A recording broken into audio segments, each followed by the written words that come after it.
Hello and welcome to the Lucky Goblin. I'm Lucky J. I'm Bordo. And we're back with our very inconsistent schedule. This is part 9 of Citizen Sleeper.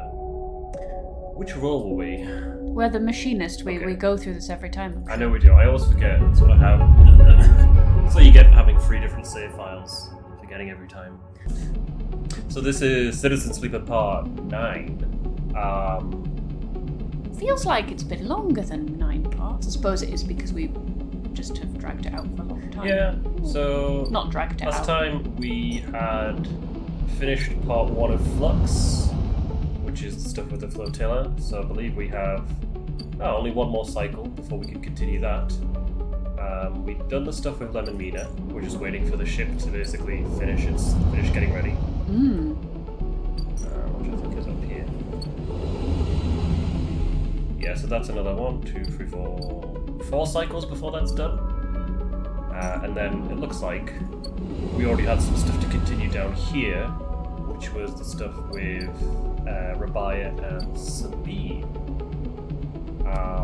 We're pretty stable, got some good dice, energy's decent, we're actually doing alright. Like, we've only got 2 more skill trees to level up. And then we're pretty much maxed out. We only have one more active job, which is escape on the Sidereal. Then we'll be free, hopefully. Yes, perhaps, maybe. Is this gonna have a sad ending? It already has. Well, it had the ending where you could disconnect from your corporeal form, which we had. There's the ending where you can leave with Moritz and Ankita, and we were just like, and the game played sad music, and we were like, yep, well, back to what we were doing. Yeah, I don't think we really were as We weren't as invested in them. They're good characters. I like Ankita a lot. Bliss just kind of like, you don't even get to say goodbye to Bliss, which is kind of weird. Yeah. Considering they were the one we built up the partnership with.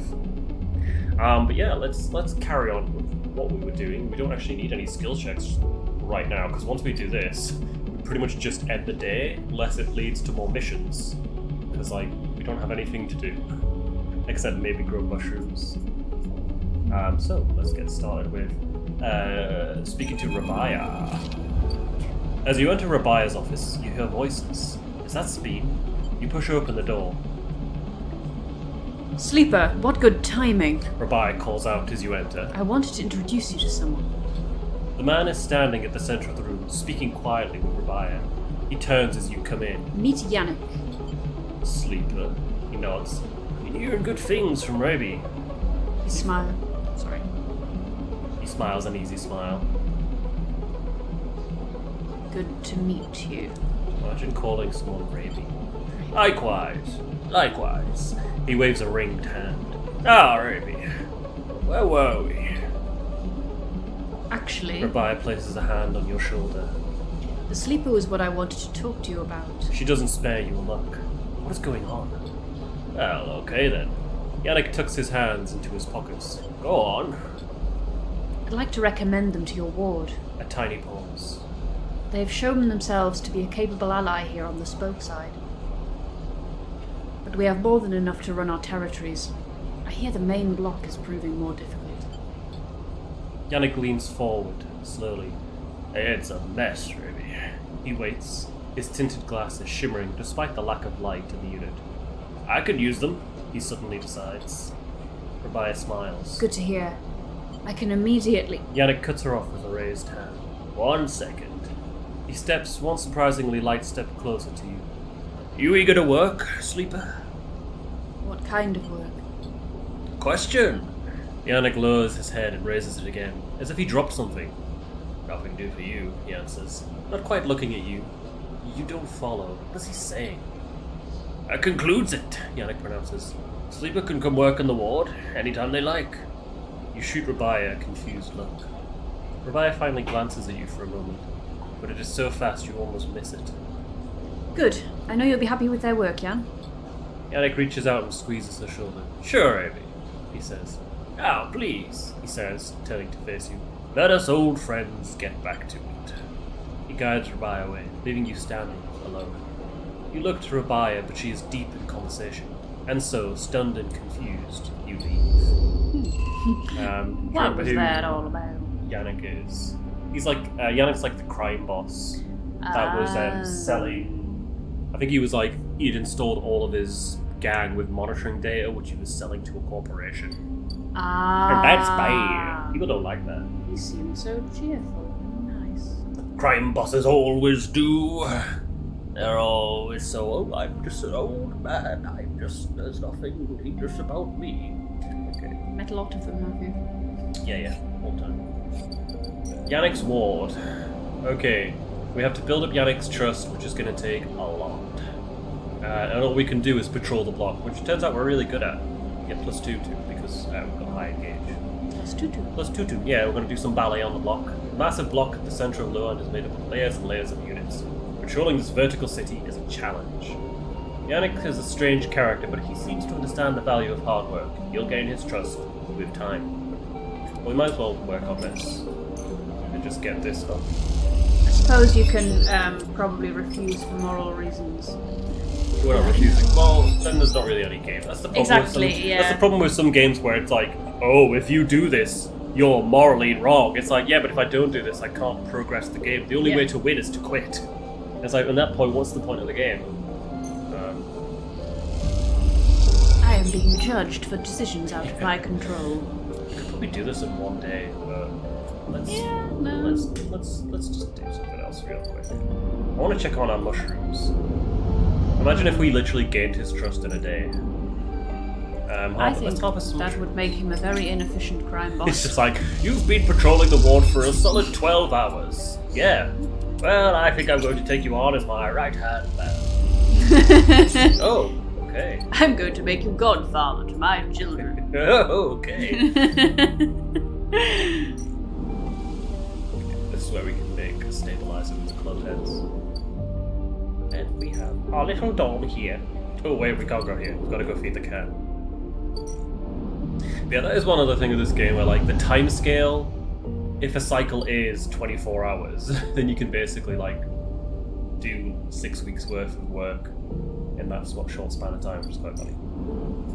Here you go, kitty. Let's feed the stray. Hey, kitty cat. Long after we've completed this game, we will still come back to feed the cat. It's very important. Just do a YouTube video every 3 months and it's just us coming in feeding the cat. There are some games actually where it's kind of worth going back to. So in Death Stranding, if you play on your birthday, you'll get a cutscene where they give you a cake. Oh. So it's kind of worth going back to just to get the cake. Do you want to do this? Ooh, yeah. What is it? It's text. Oh, sorry, I thought you meant whatever side quest this was. Okay.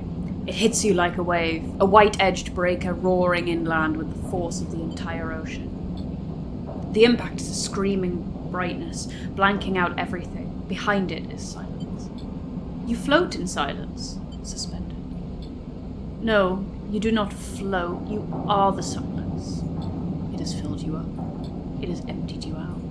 You cease to exist. Time passes, though you do not feel it passing. Then something flickers in the silence, and then something moves. That something is you. You open your eyes to a metal ceiling of flickering lights. You feel the floor around you, patting it with shaking hands. You assemble an image of yourself lying on your back. You shake off the silence and sit up. What was that? You glance around, looking for a sign of some change. Damage on the walls, shouts in the distance, fire and fear. Nothing has changed. Silence sits around you like fog. You try to think, furrowing your brow. How do you think again? It doesn't seem so easy anymore. You force the pathways to light up, the databanks to grant access. You feel like a fraction drive starting up after a long shutdown in cold vacuum. In the silence was negation, as a disassociation so absolute that electrons shed their tethers and considered new paths and orbits. All things were possible, but none could be achieved. It was only a moment, but in that moment time ceased to function. A memory/image comes to you, one from the moments before the wave hit. You squint as you imagine it, trying to cohere its blurry form. A broken, skeletal ring, the eye. And then a vast arc approaching it. A razor-edged white curve. wave approaches the eye spins, turning each part to face that vast white edge. You recognize their skeletal data cloud forms, the bright mark at the low end, the greenway, the wastes, then the wave hits just as the flotilla, the cordon, turns to face it. And after that, everything is silence.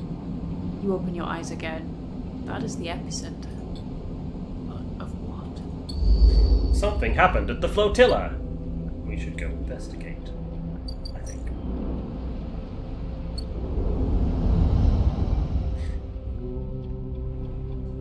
Peak. Cautious spaceman. You ready for this? Even before you reach the cordon, the damage is obvious. The blinking red lights, the drones, the tugs are all gone. Half the cordon's frame has also been shorn away, perhaps through the impact of some failing ship. People push past you in the corridor, both Havenage staff and contractors, clearing the cordon. Try to speak to them. You are met with suspicious looks and scattered warnings, but little else. From the equipment being carried out, you suspect this is no relief effort. Havenage are pulling out of this section of the station. The further you pass into the cordon, the less people you see. You can see a few sections that have been closed off, their bulkhead doors sealed and red warning lights punctuating the corridors, but otherwise most areas seem functional. Suddenly you feel a hand on your shoulder. Havenage security? You should have known better than to wander into this place. You brace yourself as you turn. Sleeper! Peak embraces you as you turn. What are you doing here? Did you see the cordon go down? Did Eshe speak with you? Peak glances around and you can see they are panicked. Where's Eshe? I have no idea. Peak runs a hand through their hair. I was away from the ship and when I got back she'd taken it and gone. And I saw the damage to the cordon. Peak looks at you with wild eyes. What if there's some Havenage attempt to clear the flotilla, to scuttle the refugee ships? It isn't. Peak pauses. What do you know, Sleeper? Something hit the station.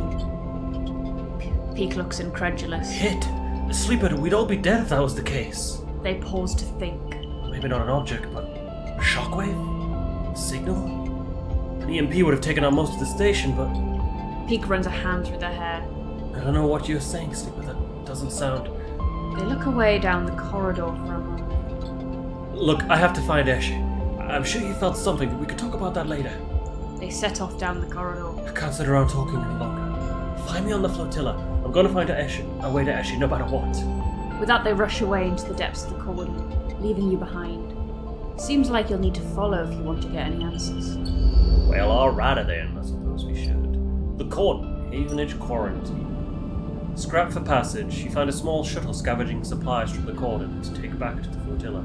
They'll take you too if you bring some scrap along. Well, would you look at that? We already have Scrap it up. 2 scrap components. Isn't that convenient? You hand over the scrap and squeeze into the crowded shuttle. Time to head to the flotilla. Oh wow, it really goes out there. Whoops. I thought it was just like these ships, but it was like 3 more. So, I think a wave of something...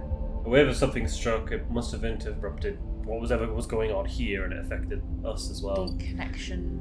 The Something flotilla. mechanical. We'll find out. Maybe, actually. Refugee flotilla. Okay, so we've got a few things to do. Flotilla's friend. Shifting ships, systems, and social structures. The only way to navigate this flotilla is by rolling up your sleeves and helping out. So I guess we've got to build trust in the flotilla. So we can either do damage control or we can haul supplies. We're good at both, so we'll make a big difference. Both repeatable actions. Yeah. Haul supplies. Getting the necessary supplies to each ship to meet their needs is a huge task. Joining the hauling teams is the simplest thing you can do to help. Damage control. The wave hits systems more than anything, especially those on the ships. So there's 1,000 tiny repair jobs to be done. Do you want to work on this today? Or do you want to go and finish off the Rabaya/Yannick stuff? Could finish off the Yannick stuff first and then come back to I think my only concern is if we Is run this out time of... No, sensitive? this... I don't know if this is time sensitive.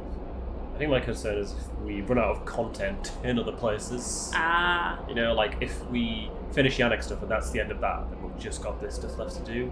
And if this ever gets to a point where we're on a countdown, we're gonna just be waiting for that to tick down. Okay. So, we could alternate between this and the Yannick stuff. Yeah. If that sounds good. Cool. So is this some sort of cyber terrorist attack? I don't know. It's taken out systems. It's taking out systems, yeah. You could do this in a day. We could get everyone's trust in a day.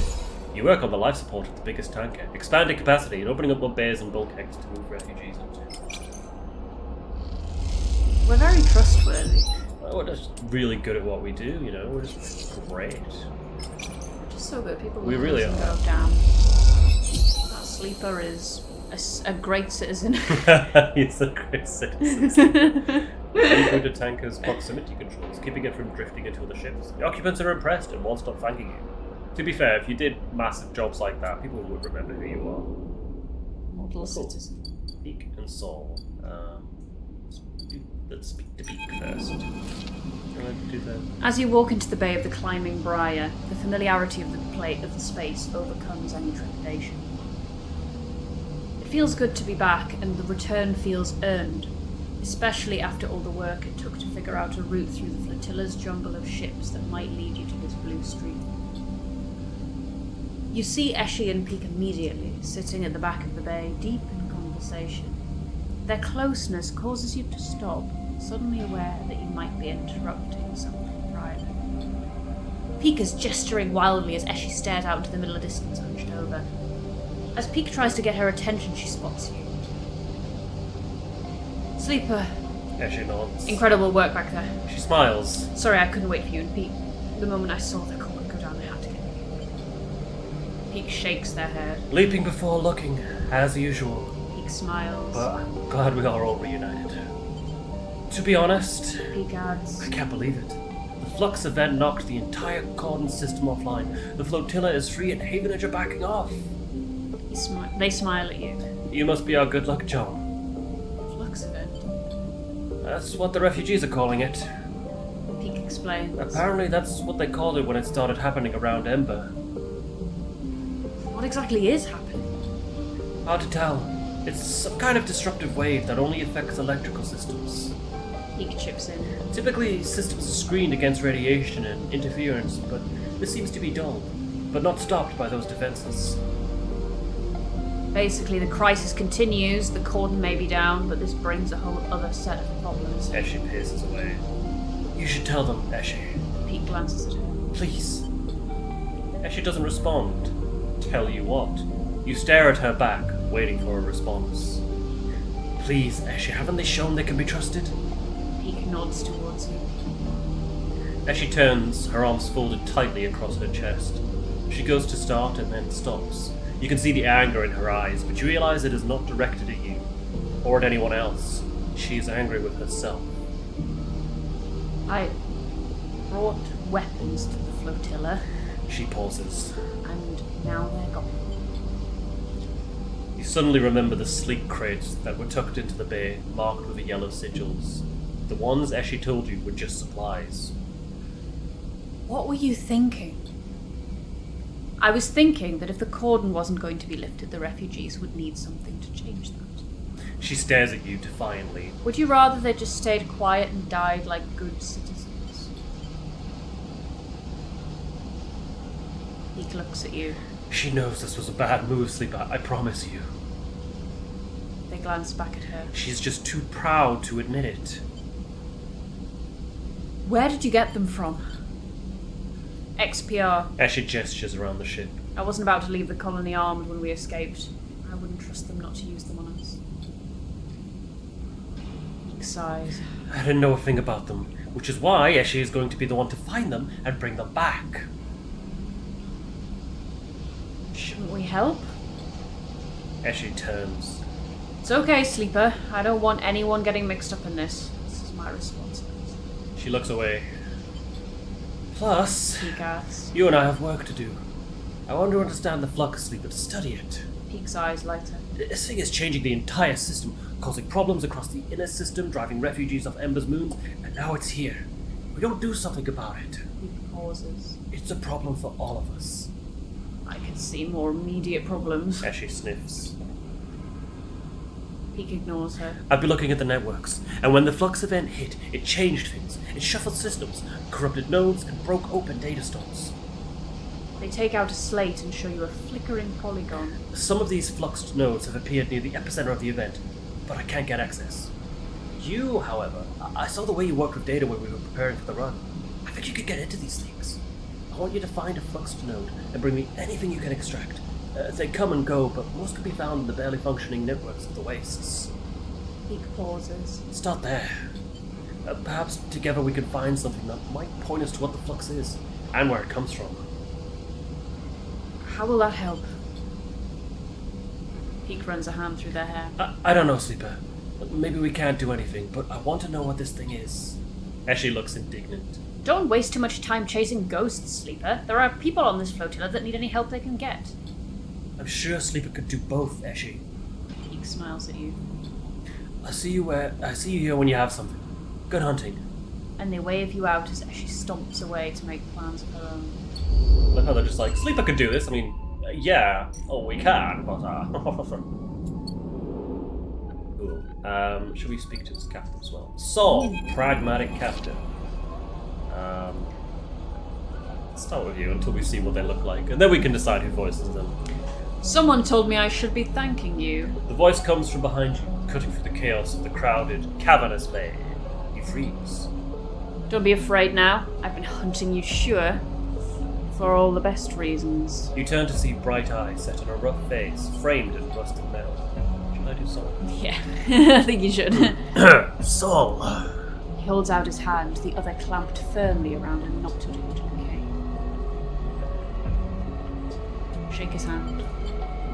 He grips you firmly with a heavy and calloused hand. Forgive me. As soon as I saw you, I know who you were. Saul puts a hand on your shoulder. I've been told a Sleeper was part of that supply run that came in several cycles ago. He nods. Very welcome act, and we all thank you for it. Walk with me, Sleeper. Sol sets off through the bay, his partial suit hissing and creaking as it helps carry him through the busy crowds. You notice people making way for you and Sol, standing back as you pass. You pass a makeshift kitchen, steaming pots and heating elements, a restless queue collecting meals. That algae that came through isn't exactly a full meal, but with what we have here, we've been able to make it work. You see a ladle of greenish stew dished out. The color is something, isn't it? Sol smiles. He leads you out of the larger bay into a corridor lined with storage rooms that are now serving as dorms. You see someone filling a metal container from a standpipe, the water gushing out red. Sol nods to the person as he passes. Just a little further now. He leads you into a freight elevator, and whistles to some unseen operator to start it up. It jerks into life, and as you pass through the layers of the ship, you see people on every level, supplies crammed into every available space, and sparks leaping in bursts as the ship is reshaped and modified to sustain its population. If Havenage were expecting an exodus from the flotilla, the Flux event has put a stop to that. He stretches.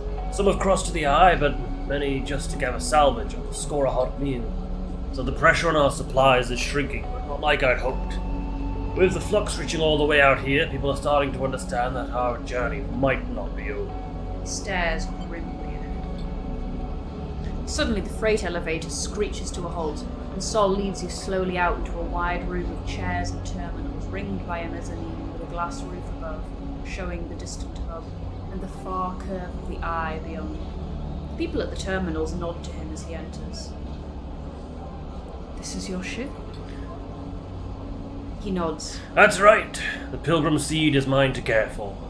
He leads you up to a railed platform in the center of the room and stops. She chose me, so to speak. Well, at least her crew did, and I do my best to serve them. He looks around the bridge of the ship, a pained expression on his face. I'll admit that the responsibility isn't one that suits me, though we rarely get to choose such things. He glances back at you. But you, Sleeper, from what I understand, you chose to help us here. Is that right? I did my best to.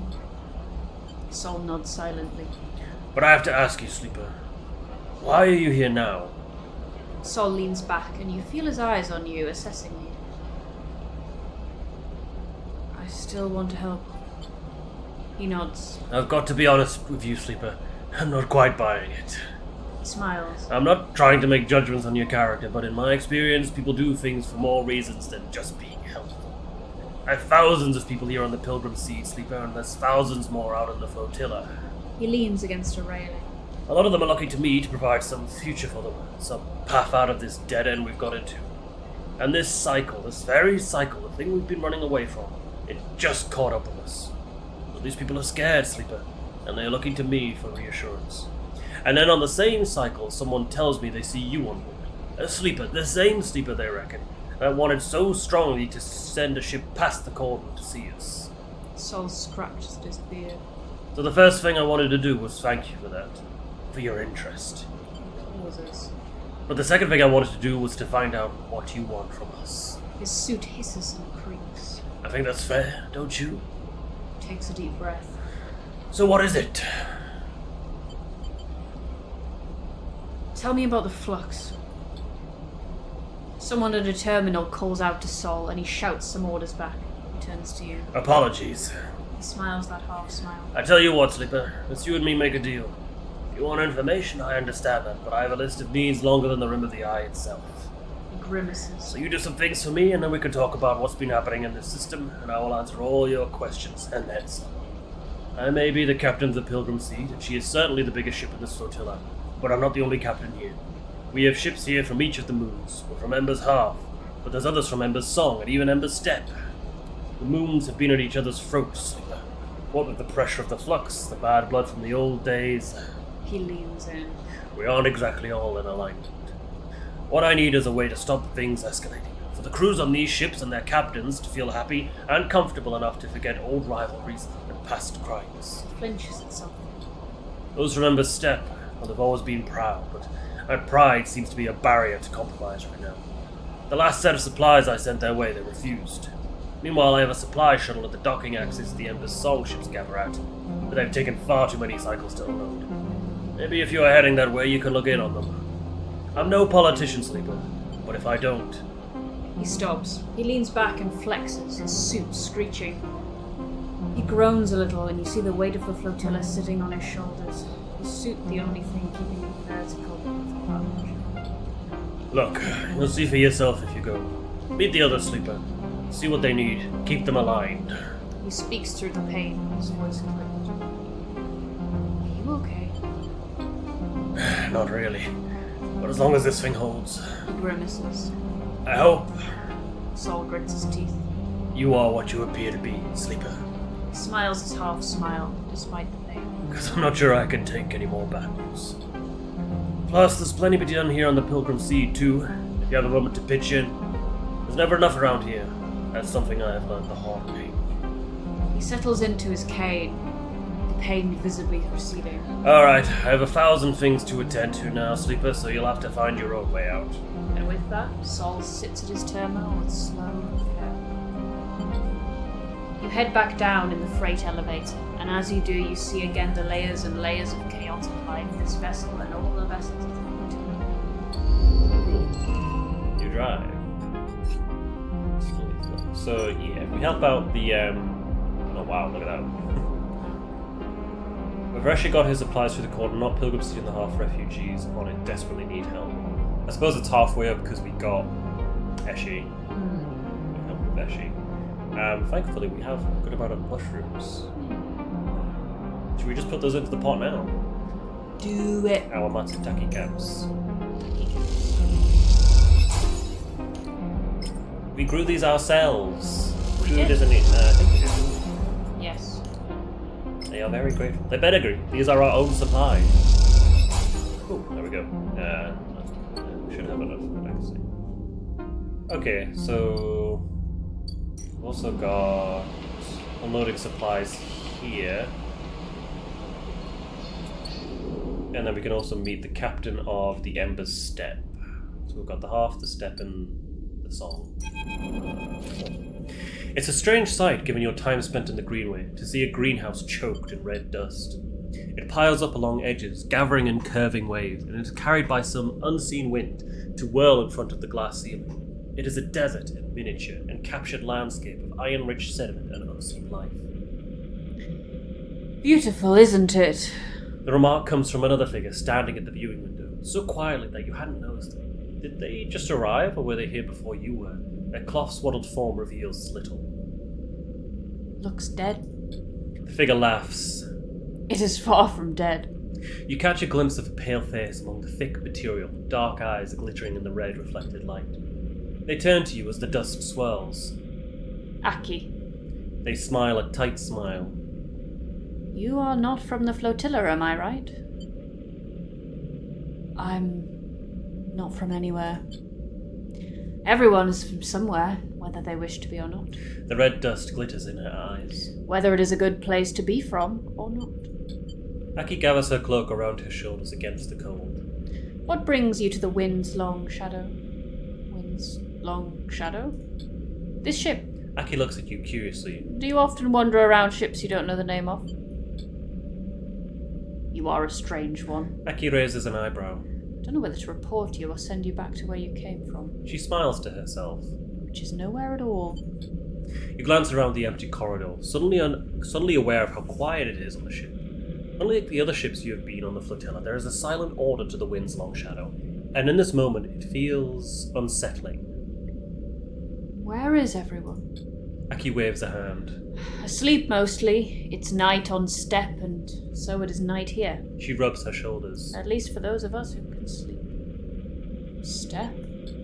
Aki turns away, irritated, eager to change the subject. You hear a creak as a set of shutters slowly begin to close around the glass ceiling of the greenhouse. As you watch, you feel the dissonance this place has with that word. There is nothing green here. A dust house, perhaps. It takes many systems to preserve this landscape. To simulate the wind, cycle the dust, layer the sand and dirt beneath. You watch the dust swirling. Systems that are failing. The Flux event Aki glances at you for a sign of recognition at this term. is eroding our ability to keep this place alive. To keep these traces of step alive. She smiles to herself. Which is ironic, because when we left Step, the Flux had eroded our ability to survive on the moon. Now the situation is reversed. Away from the moon, its ecosystems are as fragile as we were living upon it. Something catches your eye as the shutters darken the dust house. The winds, picking away at the dunes, begin to reveal something, a web, a network of thick, branching forms, and then they close completely, and you see nothing in the dark. Soft blue lights flicker on in the corridor, uplighting Aki in the cold sire. You have piqued my curiosity, but I'm so tired. She shivers. You do not have a purpose here on this ship. I recommend finding one. Otherwise, I'm afraid you'll need to leave. Make yourself useful, and perhaps we'll get another chance to talk. She turns. I would like that. With that, Aki pads away along the corridor. You stand for a moment in front of the dark dust house, trying to imagine the network of roots under the sand and dust, and then trying to imagine the moon that once housed them. So, we need to help the 3 different ships. I don't think we're on a timer for them.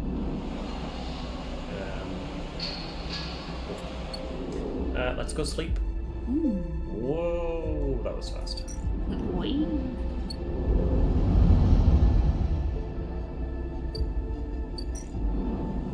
Let us eat the cat. Huzzah! Cat. I have to do some more scrap, actually.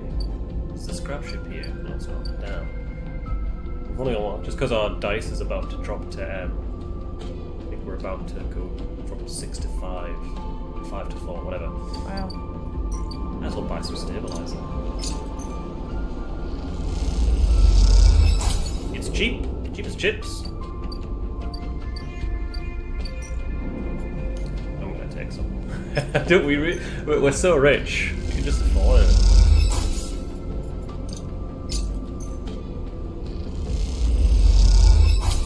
End cycle. So if we finish the Yannick stuff this cycle, assuming it's the end of it, and then we can go back and carry on the stuff at the Flotilla. Does that sound good? That sounds good. Let's get some food. Fun. Fungus. Was this one? Should be okay, I think. Yeah, there we go. Easy. He loves us. Yeah, damn right he does. You almost laugh when you see it. The same small recorder, Stuck to a different wall this time. Written across the fluorescent tape is that familiar word, sleeper. You grab it quickly. Tobias says sorry. Sabine's voice sparks up once again. She said you didn't have time to She said she didn't have time to brief you before setting you up with the old man. I'm sure you've got the play by now. Earn his trust, work the block, then we need to get into his office. A pause. It's risky, but obviously you're the only one of us who doesn't already know. Either way, we need to locate the link to SNR. You hear a shout in the background of the recording. Tobias says be careful. Sabine continues. The data suggests there's some relay processing the implant data and sending it to SNR, but we can't lock down its position.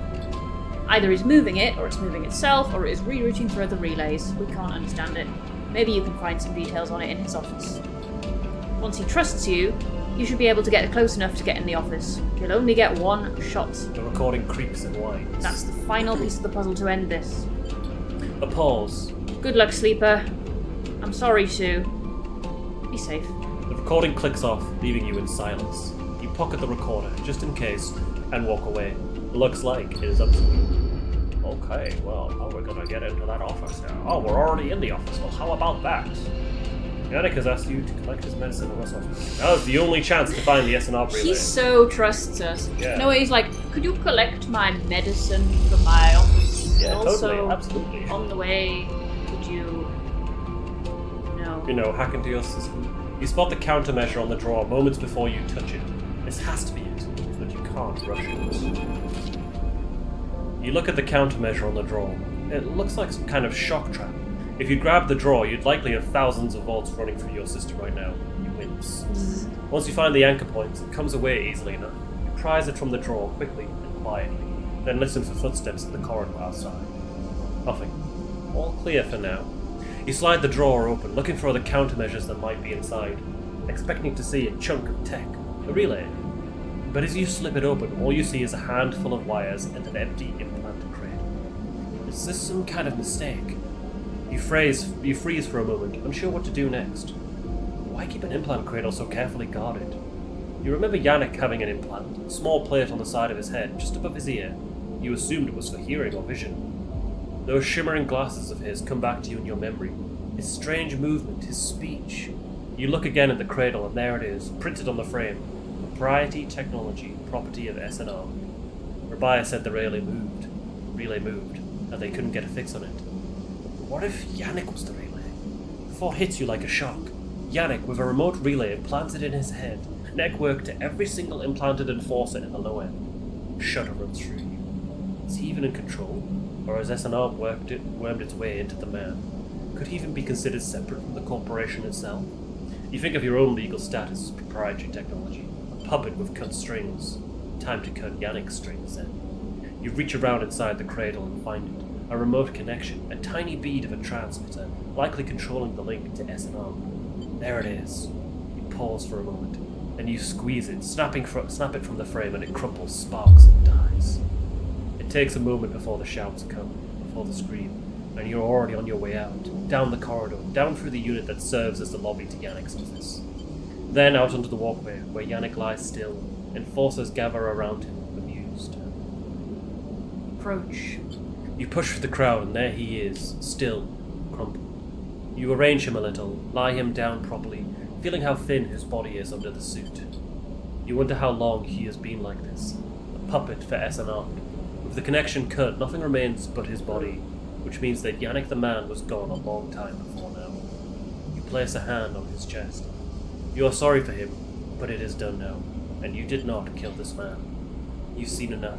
The connection is cut, and whatever Yannick was, had become, is gone. Your anger is a hard core in your chest, and all of it is focused on SNR. Did no one notice he smelled like a corpse? He's an old man, they all smell like that, That's so I guess. rude. Is everyone just too polite to mention Yeah. it? Like... He basically was a corpse at that point. Oh. Ain't that just sad? It's very sad. No wonder he was so trusting. He was like... desperate to nip off. He was like, oh, just put me out of my misery, for God's sake. Please. Take some stabilizer with these club heads. Let's do that.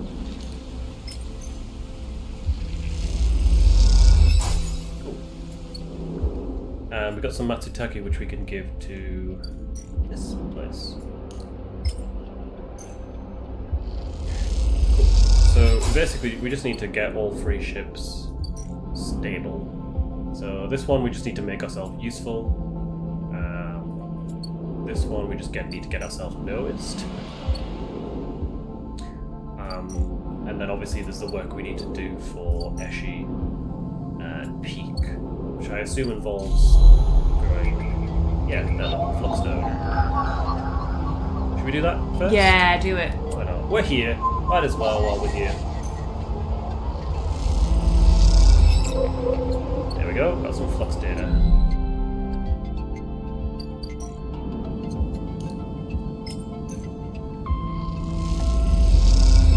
Peak receives the data on their slate and it begins work decoding it immediately. Sleeper, come look at this! Peak is poring over one of the displays of the makeshift decoding suite they have set up in the Climbing Briar's cargo bay. On the screen, a clump of data pathways, like an ingrown root ball, has started to untangle. This is an existing node, corrupted by the Flux event. It's totally twisted up. They glance at you to check your listening. But inside... You watch as the unwinding pathways leave behind patterns of negative spaces, like shadows staying behind despite their casting. There's a whole other data set. Peak's eyes shine bright in the pale screen light. The Flux event somehow seeds this data deep into the gaps in the node, wrapping them around it. What's in there? Not sure. Peak frowns. It isn't being very cooperative. You watch the screen, the pattern of shadows becoming obvious now as each layer of pathways is pulled away. The Flux event itself really did a number on unprotected nodes like this one. Most of the eye systems are screened against radiation and interference, but these exposed nodes? Peak makes a ripping motion with their hand. Torn apart. They point to a thick tangle of threads on the screen. Look, here. It looks like it's been tangled purposefully, but it's actually that all the points within the node have been randomly rearranged. It's as if the node was a bag of ball bearings, and the Flux shook them. The pathways tried to account for the rearrangement once the system came back on, hence the tangle. Peak pauses as the node continues to unwind. Although... They muse. It was less like shaking a bag of ball bearings and more like making them all simultaneously occupy a superposition of every possible position in the bag before locking them back into a new configuration. They smile sheepishly. But that's a technicality. So what is the Flux? We know it is a wave, one with exotic effects. That's all. Peak runs a hand through their hair. The question is not so much what Flux is, but what's causing it. Where is it coming from? They turn away from the screen, meeting your eye. And there's something else. They pause. Have you spoken with the refugees? A little. Peak lowers their voice instinctively. What they're reporting, massive systems failures, cascading collapses of life support, of terraforming systems, total data corruption. They swallow. The Flux shouldn't do that. It can fundamentally rearrange the structure of systems, especially those poorly shielded, but totally collapsing heavy-duty industrial systems, failsafes, and all. That doesn't make sense. Those kinds of systems are built for deep space, for solar flares and radiation. The Flux might penetrate them, but any reconfiguration should have been repairable. They look back at the screen, where the decoding node lies almost fully open. A shadow pattern of the negative spaces that existed within its scrambled interior darkens the screen, like a set of bruises showing the pattern of the object beneath. I need to look into something. I have an idea of what might be causing this wave, triggering the Flux, but I need time to research it. Can I help? They shake their head. I'm sorry, Sleeper, but I want to keep this to myself for now. If you need something to do, the Flotilla could surely do with the help. From what I heard from Eshi, things are tense there. Where is Eshi? Peak glances around the bay. Must be out. I've been focusing on this, so I can't say I've noticed. Although the quiet is nice. They smile. Give me some time, Sleeper. He turns back to their console. I'll have some answers soon enough, I hope. Their Xbox that are on their console. You take one last glance at the uncoiling node as you leave. The dark shapes it leaves behind, somehow troubling. You try to shake them from your mind. There are things to be done elsewhere. I like to think that console would be a Peak Station 4. Which ship should we start with? We're already most of the way there with the Pilgrim Seed. Yeah. Finish off that? Yeah. well. So close. You focus on the most important tasks first: ship repair, supply chains, organization, and quickly see the effects. But not today, I'm afraid. Let's end the cycle for now. Hoping the scrap ship comes back soon so I can buy some more scrap. Maybe get a ship mine fragment if we're lucky. Be good. Because we can make a lot of money from those. Oh my god. What? Just these dice rolls. Oh, that was poor. Yeah, which is very cool. That was poor. What's going on with this? That should be alright. Should be able to finish the Pilgrim Seed.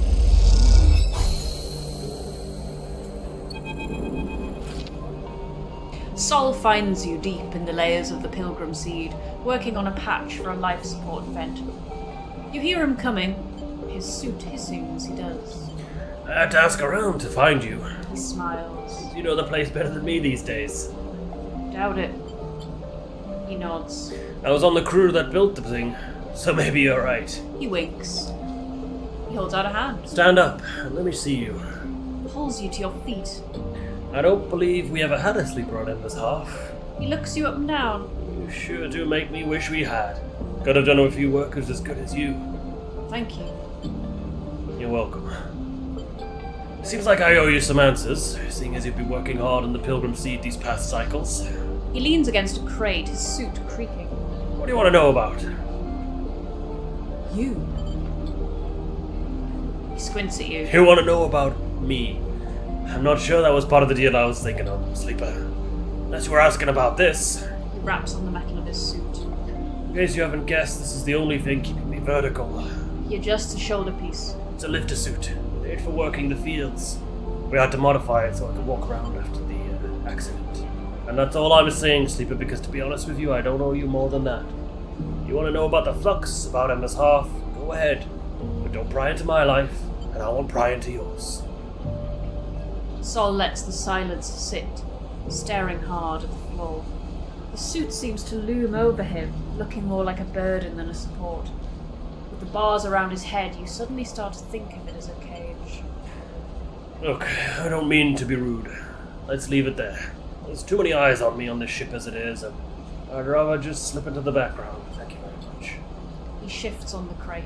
Anything else you wanted to ask? Was something. What do you want to know about? The Flux. That's what I imagined. He scratches at his beard. Can't say I'm an expert, but I can tell you what we witnessed on half. At first, we ignored it. A few farms had their automation systems blink out. Lifter suits locked up, bots reset their schedules, nothing we hadn't seen before.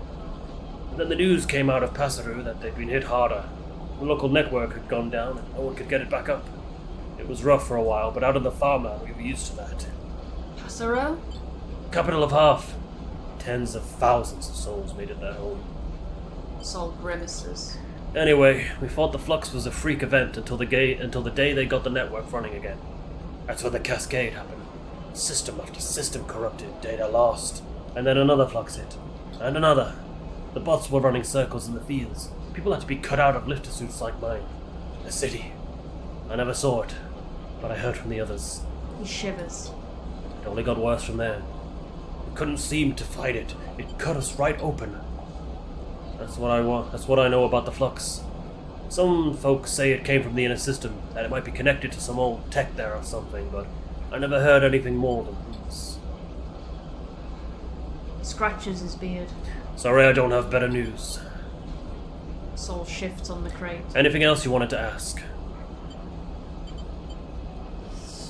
There was something. What do you want to know about? Ember's hearth. Sure. Smiles. I spent my whole life on that rock, so I have plenty to tell. I'll save my life story for another time. But the short of it is that half is the first of Ember's moons, the biggest and the most populated, which is down to the successful terraforming system Cybele set up, back when Solheim owned the system. How are relations to the other moons? Depends on who you've been talking to. You shouldn't mistake me for a politician, Sleeper. That's for others to do. He gives you a look.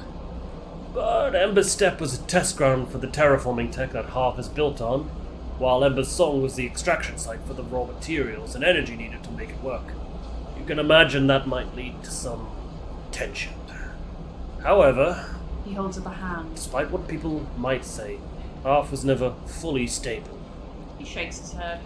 Sibel liked to talk it up, but after they pulled out and Solheim left, our people discovered they'd have to keep the systems running themselves, or the place would soon end up as dry as steppe.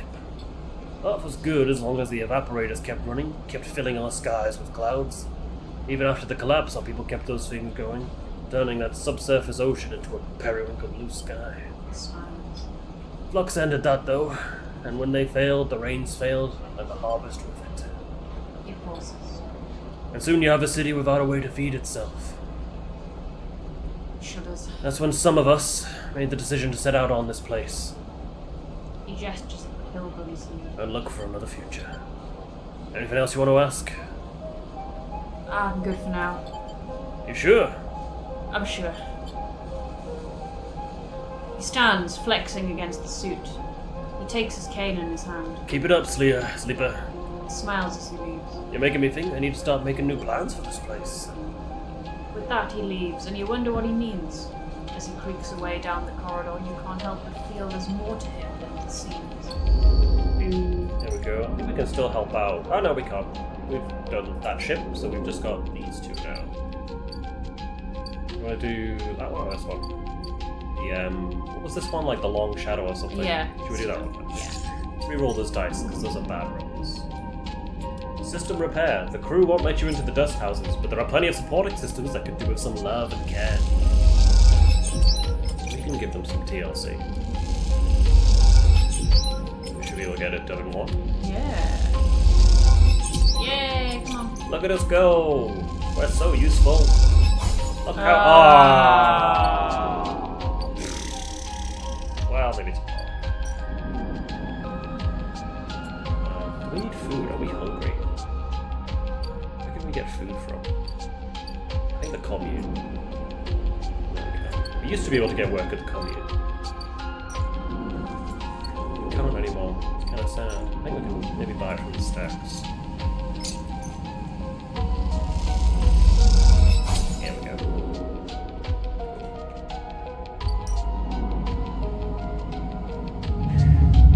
I feel like the game didn't want us to do it there. Didn't want us to. Finish it, because that would have been easy. Yeah. Okay, these are much better rolls. God dang. There we go, system repair. You notice a bug in the wind cycling system. Managed to fix it. Aki gives you a knowing look. It seems like you are proving yourself.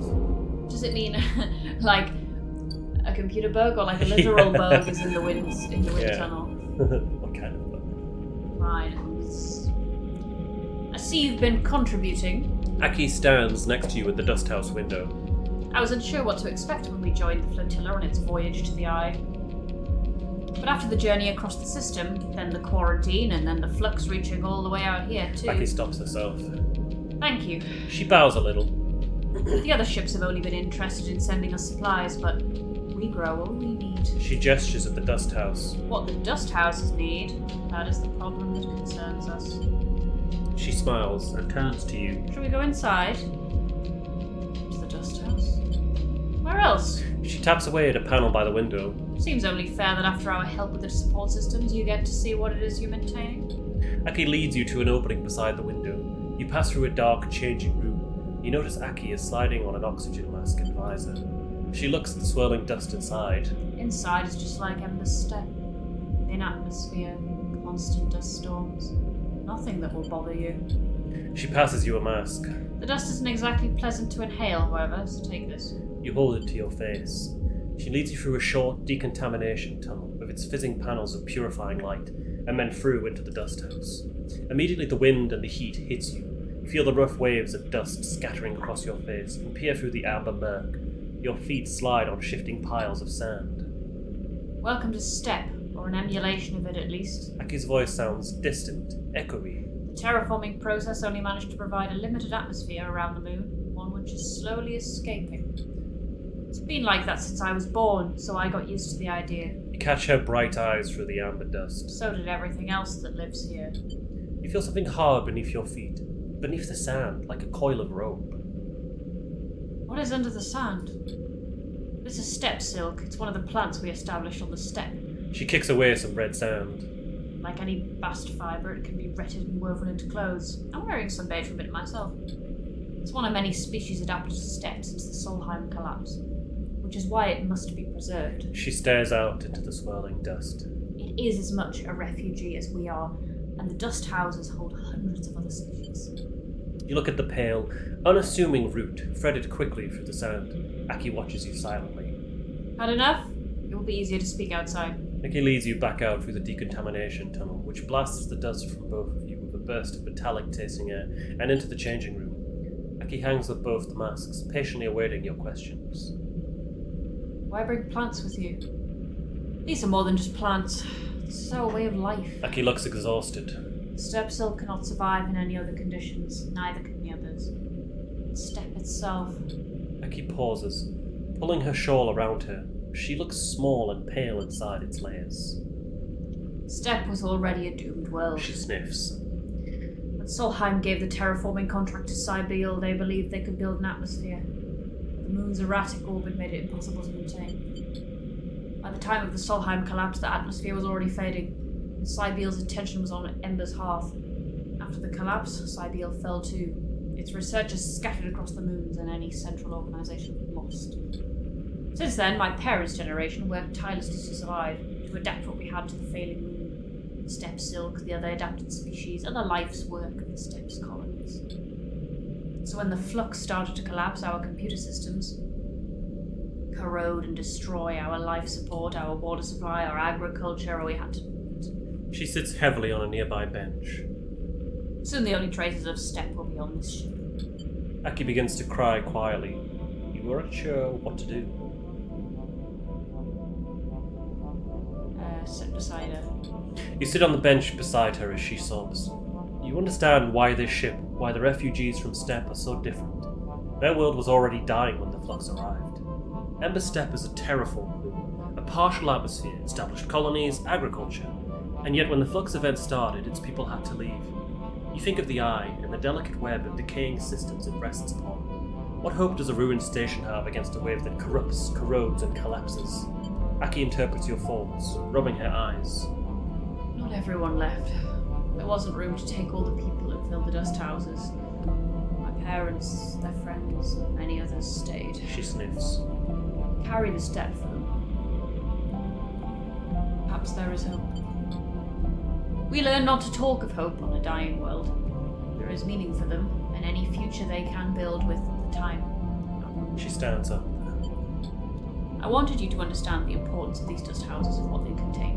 She leads you back out into the corridor. If the Flux events continue to reach out to the eye, we need to build protections to ensure their safety. Aki meets your eye. What about the people? Aki looks away. We aren't idiots, Sleeper. We chose to carry this burden. We will survive. These dust houses are already decaying. I've seen it. She stares into the dust. We had thought they would last longer, but that last Flux event.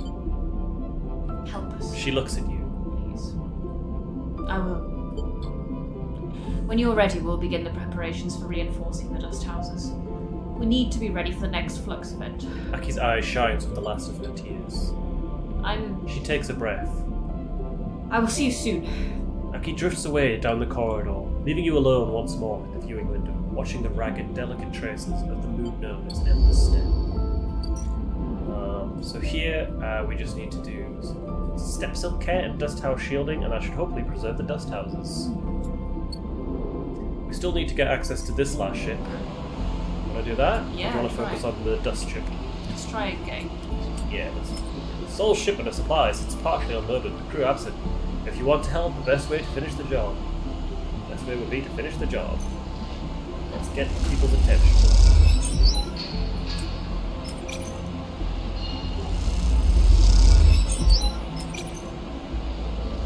I feel like we've just got a cult of ruckus. Someone comes to help you unload for a while, making the work go quicker. When you're asked that in, they ignore you. What's going on? Do you want to do that? There is a loose crowd around the supplies you've unloaded, and a tense mood brewing among them. You sit nearby, on the edge of the shuttle's docking tunnel, resting. Further away, crews from Ember's Song continue their lives as usual, coming and going, trading, discussing. There is a quiet efficiency to the hub, set up as a common space with a swarm of small ships from Ember's Song that are part of it. Unlike Half or Step, there's no one capital ship for this moon's refugees, just a mass of individuals travelling in concert. Told Half we didn't want their scraps. The jeering voice comes out of the small crowd nearby. You turn to see a gaunt, pale man wearing the industrial work gear you've seen many of the Sol refugees wearing. You hear me? These supplies are to help. He smirks. Oh, how noble of you. Coming out here to help us singers. There is a rumble of anger around the crowd. We agreed to join the flotilla for joint protection. We did not agree to Ember's Half using the flotilla to secure the control of the moons. You realise Peter is addressing the crowd as much as he addresses you. With the cordon down, our crews are more than able to acquire what is needed from the Eye. What is owed as restitution for keeping us restrained. Pat's one of the crates you unload. What we need, we will take. Sol wants to cooperate. Sol is a farmer. Even the people of Song know that he was simply the sole survivor of Half's leadership. His authority means nothing. Peter looks around the crowd. Half think they can buy us, but we remember the past. A rumble of agreement runs through the crowd. He smiles at them. And take the supplies if you wish, of course. We are not wasteful. Peter approaches you directly. The crowd tentatively moves forward. By the time he reaches you, they are already dragging away crates and distributing the contents. I'm not one for shooting the messenger, Sleeper. Says Peter as he approaches. But we cannot concede to Half here. Not for a moment. I don't understand. I can see that. Peter sits beside you on the docking tunnel's lip. What was your plan, Sleeper? Unload the supplies and wait for someone to start throwing them back at you? He nods at the crowd rifling through the crates. Because that's what was about to happen. Not sure about that. Peter shrugs. What do you think happened to the crew of this shuttle? He shakes his head. They were chased out of this place. What is happening here? We're maintaining our independence. He smiles. Do you know anything about Ember's Moon, Sleeper? Or are you planning to wander into this flotilla totally blind? An objective outsider offering help. He rolls his eyes. Educate me then. It would be my pleasure. I'm going to assume you know the basics. The gas giant Ember has 7 moons. The 3 biggest are Ember's Step, Ember's Song, and Ember's Heart. Winks. We can cover the 3 sisters next session. Step was the first to be settled. Contract old Solheim gave to the terraformers Saber systems when they first claimed the Helio system. That's way back then. Step was a testing ground, and like most testing grounds, it didn't turn out too well. A partial atmosphere slowly slowing off each orbit, a dysfunctional ecosystem, and a whole load of dust-clogged seconds. The place is a miserable desert long past its best before date. So Cybiel moved to Hearth, where they redoubled their efforts. The subsurface ocean and some balmy tidal heating helped, allowing them to build a real atmosphere, a real habitable one. A fact that the typical Hearth colonist will never let you forget. How did Cybiel achieve such a thing, you might wonder? Well, that's where we come in. It's that same old rule of surrogacy, the one humanity built our universe around. Peter claps a hand to his chest and mock pride. My moon, Ember Song, is a sulfur-soaked rock covered in volcanoes, tidally heated by its inner orbit to sweltering temperatures. Exactly the kind of crucible you need to fuel a terraforming project. Energy, industry, fuel, Song provided the raw materials for Hearth. Peter grunts. Willingly or not. And a crucible requires people to run it. Us singers, born into a flaming pit and asked to stoke it so others might live in a paradise. That's what we had to endure until Solheim brought everything down. Peter rattles off this speech from memory. You wonder how many times he's taken. No Solheim, no contract. No contract, no Cybiel, and no Cybiel meant Free Moon suddenly independent. Peter shakes his head. It was a war scene. Sometimes hot, sometimes cold, and unsurprisingly, Hearth and Step came out of it better than us. Yet, Peter holds up a hand. they need us, Sleeper, always have. And so we are the linchpin, and we are the center around which the moons orbit. Not swirling ember. We've resisted takeovers, sieges, and expansions. And now we'll resist this. Half the people on these ships think the flux was caused by the Hearth, intentionally or otherwise. And I have to say, some cycles I agree. So before you come here to hand out supplies like a good short soldier, maybe educate yourself. When You abandoned song.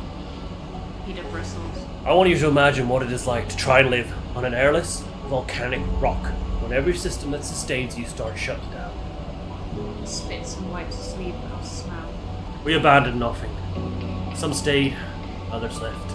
But we will reclaim Ember as soon as the Flux fades or ends. We've even worse. Don't you need the supplies? As I said, we will take what we need when we need it. Peter stares out into the axis. There is no authority that we recognize here. I won't kick you from the docking axis, Sleeper. No one here has the authority for that. But watch yourself. Try to remember that the Eye is just another on the long list of people who have tried to control us. Almost. Peter nods. And let it guide your actions. Peter sighs. Look, we are many and we have many needs. Ships coming to this docking axis for repairs, for requisitions, for friendship. You can provide these as well as any singer. If you want to help in your own name, not in that of Hearth. Peter shakes his head. Carry that name here and you will lose all trust. Be as we are, act in your own name alone. Peter puts a hand on your shoulder and stands. I hope I didn't just waste my time here, Sleeper. And with that, he walks away, back to the shrinking crowd that is distributing the last of the supplies amongst the collectors. You watch them pass the food and water between them. No signs of conflict between the crews, just a careful distribution of resources. Peter chats with a few crews, each of them casting looks in your direction, ones that reveal little about the city's intelligence. You stand. It seems the tensions on the flotilla run much deeper than you expected. This won't be easy. Everyone, kiss and make up. Be friends. Okay, so here we have to supply spores or bring a shipmine replacement. Actually, it looks like we need to do both, so... Shipmine should be fine once the ship that sells them comes back. Might as well just work on the dust houses until we get that. You think? Yeah. Okay, let's do some stealth silk. We like gardening. With remarkable intuition, you not only support step silk, but harden it. Aki smiles when she sees the results. Yeah, we're just that good. I'm just gonna check on the other things we've got to do.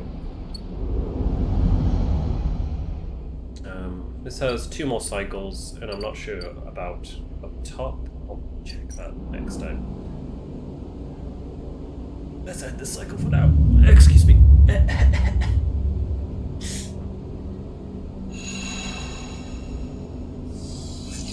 Oh, down to 4 dice. Why are we down to 4 dice? Just because the health, it goes down over the time, doesn't it? That's just how we live.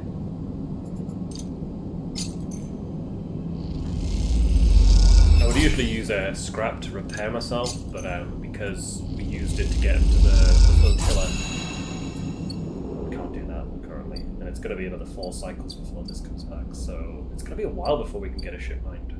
Actually, we might be able to buy it. I can buy a ship mine core for 240. Wow. That's a lot. So we either wait 4 cycles, or we spend most of our cash to get a core. To be fair, we can make cash easily. What do you think?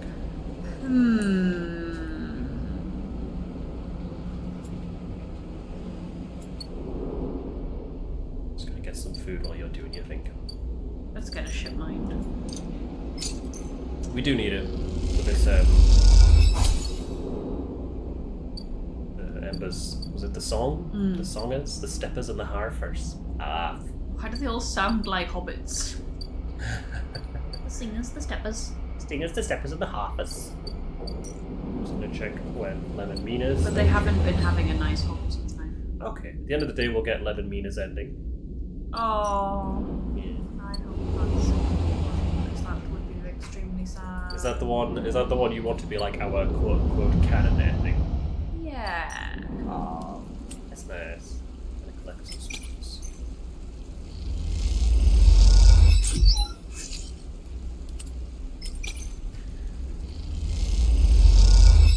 There we go. I didn't buy the shipment fragment, did I? Dirt.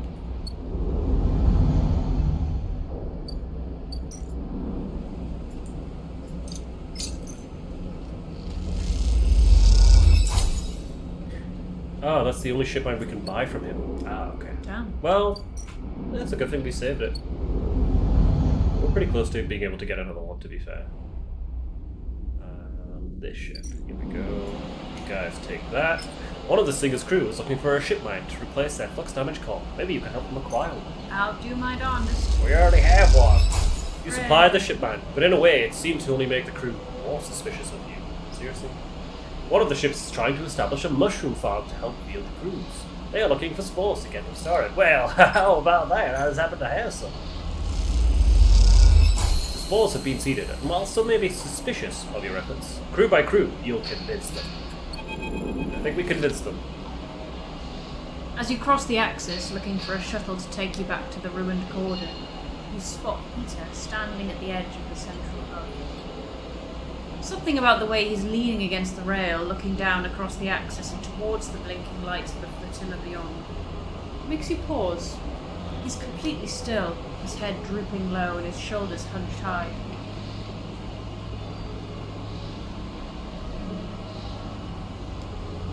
Approaching.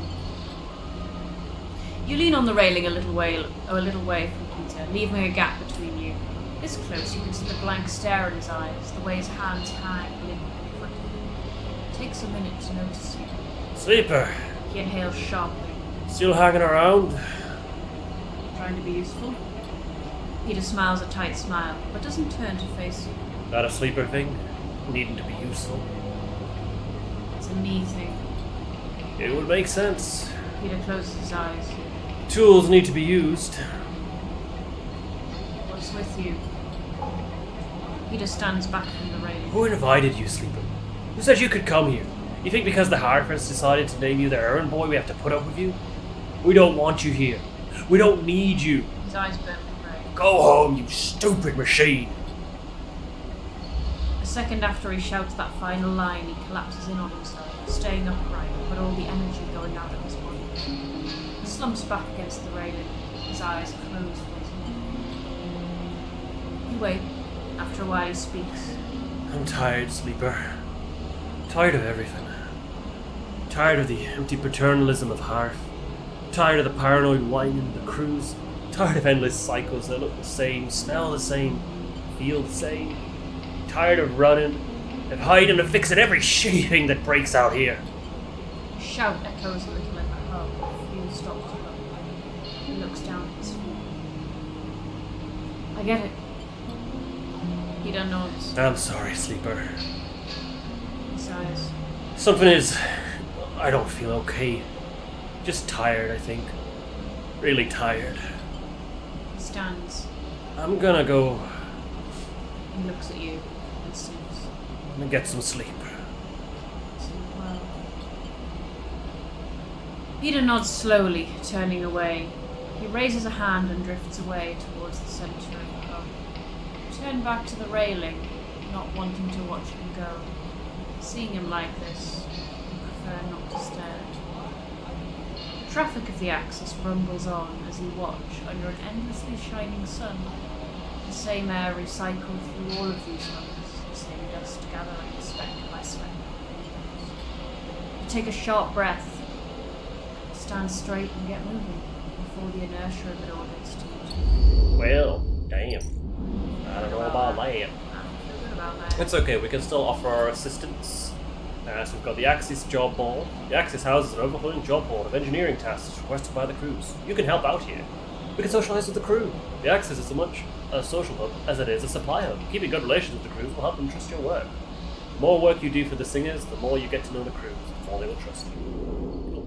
So we can work for the Steppers and the Singers. Where do you want to start? The steppers. Yeah, it makes sense. We've already started on them, so we might as well keep it up. Do some steps up, care for that, I guess they're like dust vines or something, I don't know. Right, that's as much as we can do for the flotilla. We have one more thing to do today, and I think it would be a good place to finish up if you want. Yeah, sure. Because the sidereal is finally ready to go. There it is. Look at that thing. Classic tower block construction. Wow, it's not a side rail anymore. That doesn't look like it has any side rails, actually. Yeah. That seems to be a safety issue. Yeah. Lem and Mina, worker and door. There is a crowd, but you spot Lem and Mina immediately as you enter the dock. They are waiting at the cordon, where Celis' security are checking the crew in to board the ship. Those that manage to get up onto the hub are crowded near the entrance, but even they know their chance of getting on board is long gone. Lem! Lem spots you among the crowd. Sleeper! We're here! They're standing beside a bag which looks to carry all the possessions they have. It's small enough to be carried in one hand. Hi, Mina. Mina is vibrating with excitement. She seems strangely at home in microgravity, but then you remember she has spent her whole life in space. Hi, robot. You hand over the Celis ID film to Lem, keeping your own. He turns it back and forth in the light. Where did your friend even get this picture, Sleeper? Looks like my old Conway ID. You look, and a shimmering younger Lem stares out of the film, harder and clean cut. Spoke to the guard here. He nods to the white and green clad security officer. They'll be doing orientation and more assignment on board. Sounds like we're going to be working under the core crew. Kind of like an intern. He laughs. What do you think, Meanie? Am I too old to be an intern? Following Lem's lead, you inspect your ID. As you lift the film up to the light, you see something strange. Something that makes you flinch. The face painted in the film is one you recognize immediately, but it is not you. At least that is not how you look now. You squint at this ghost, confused why you hadn't noticed earlier. It is a picture you remember being taken, a memory that you didn't know you had. You remember signing the forms, the walk to the sleeper tanks, the cold metal floor. You remember the SNRP employee who helped you in, a smile clean and surgical. You freeze in place, thinking of the you that still sleeps somewhere in an SNRP facility that won't wake until you are recovered and disposed of. And now you are leaving. Will they ever wake up? Sleeper? Lem interrupts your thoughts. These guys want us to board. You stare at him without thinking, then notice the guard gesturing to you both to come forward. You all kick off and float over to them, steadying yourselves on the guardrail. You hang back, letting Lem present his ID film first. The guard slides it across a white machine, much like the one Castor printed them from. You reflexively rub the puncture mark on your hand, even though there's no trace of it now. It seems to be your destiny, to be someone else's tool. Lem and Mina are waved through, the guard smiling at her excited face. Lem turns back to check you are coming. The guard beckons you closer.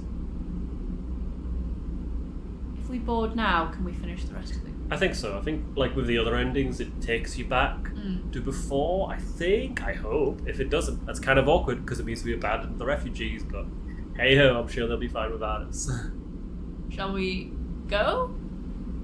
It's up to you. Let's board. You shake off your doubts and hand over your ID film. The guard barely looks at it as they pass it through the scanner and wave you through.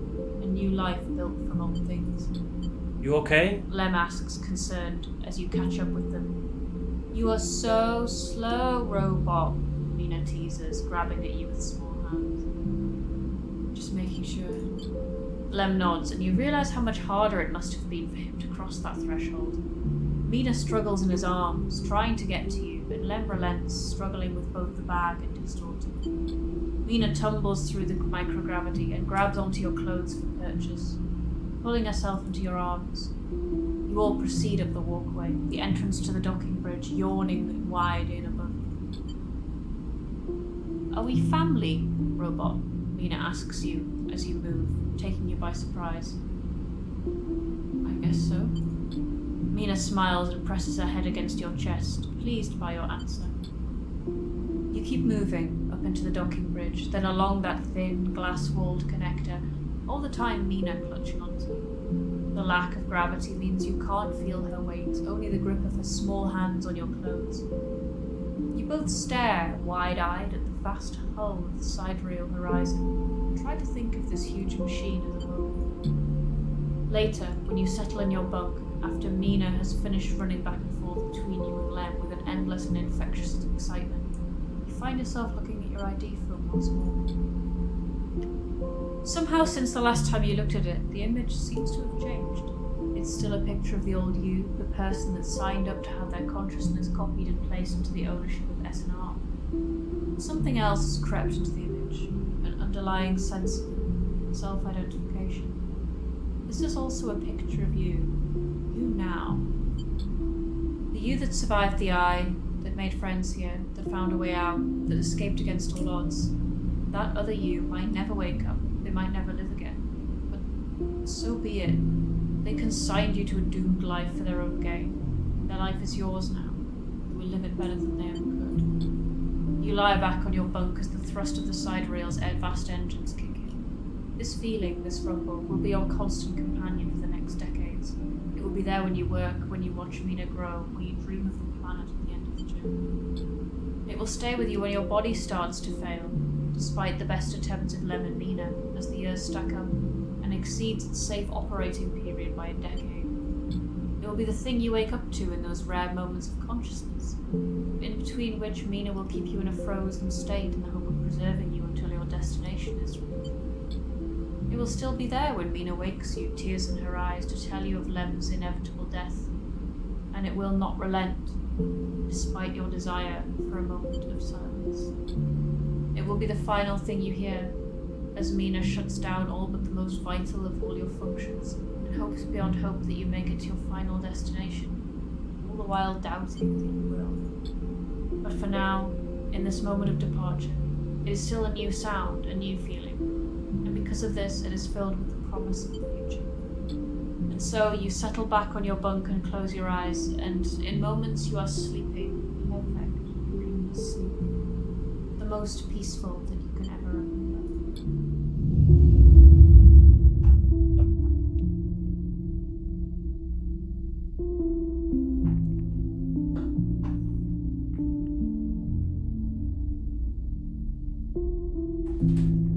Sucks to be those refugees. We can go back to them. Yeah, just turn the ship around. We've got stuff to do. Can you guys just not take off for like another year or so?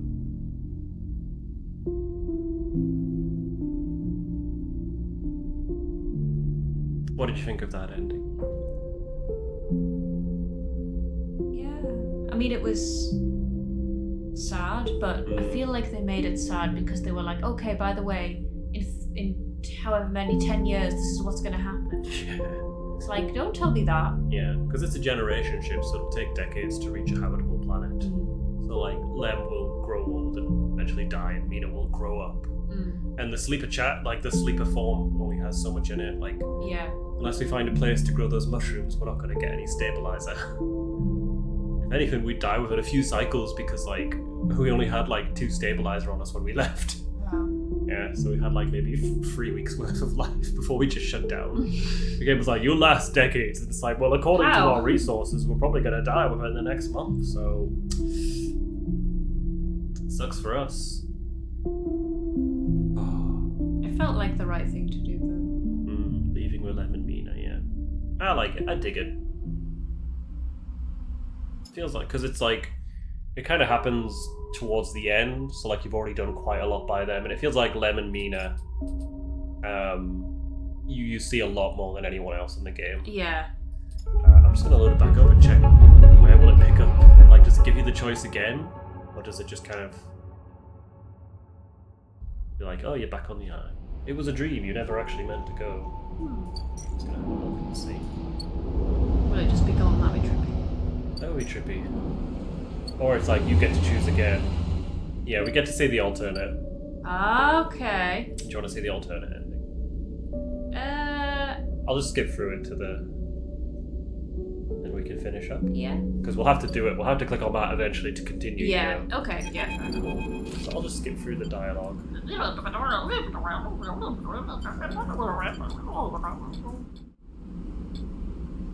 You wait for a moment.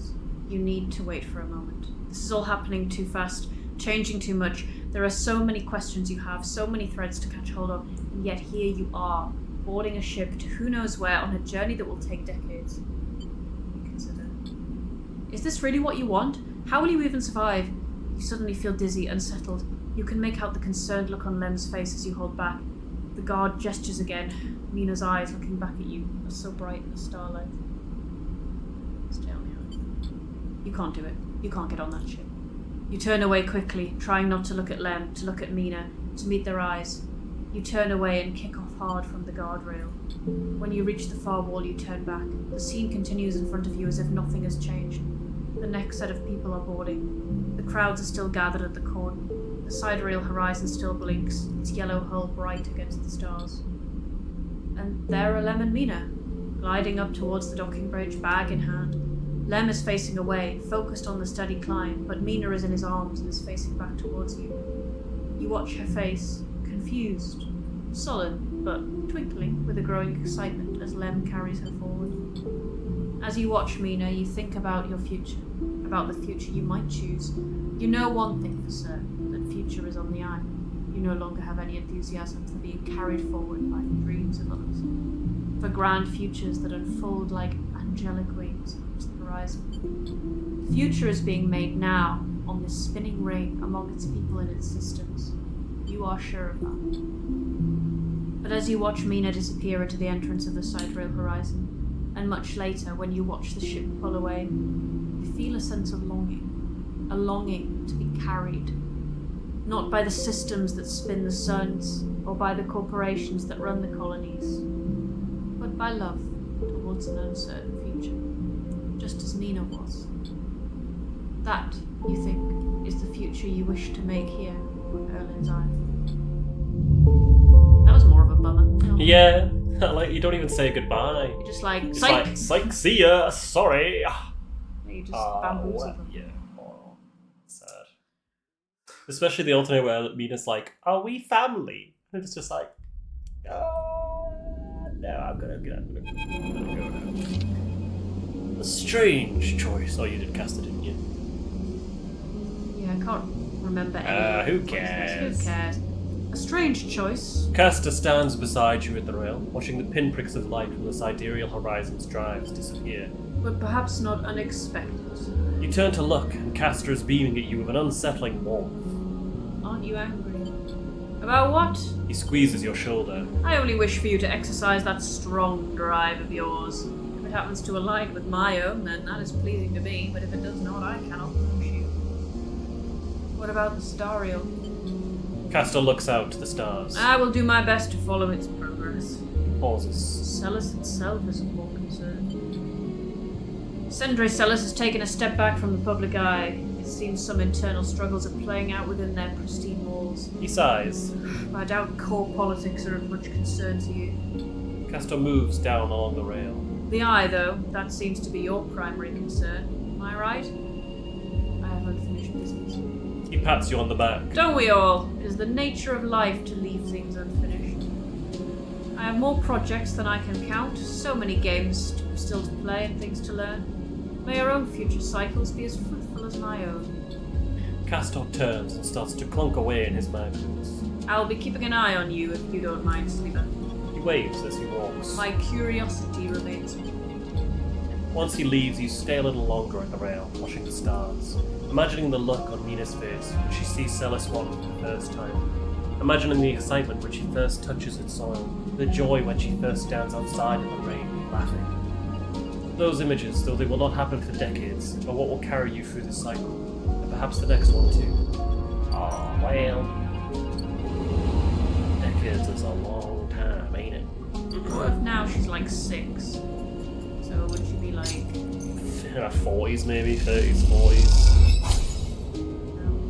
Yeah, it's kind of sad. I'll use some scrap to fix this up.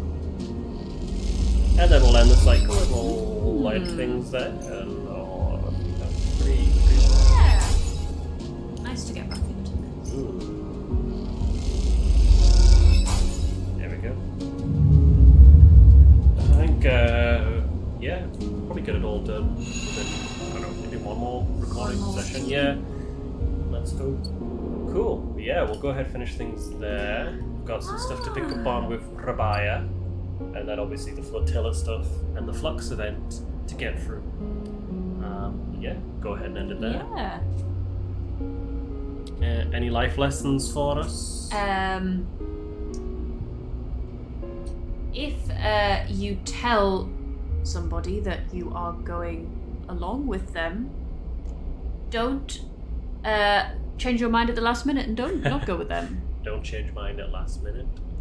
Because at least if you do, explain yourself. Yeah. Don't be like, bye. Bye. Bye. Don't just, don't leave things unresolved for no reason. Always feed the cat. We always have that one. We don't. Yeah, we do. I think I've said that 85 You have, yeah. I million keep having times. we have to say. Always feed the cat. Pick a different one. Pick a different one. Okay.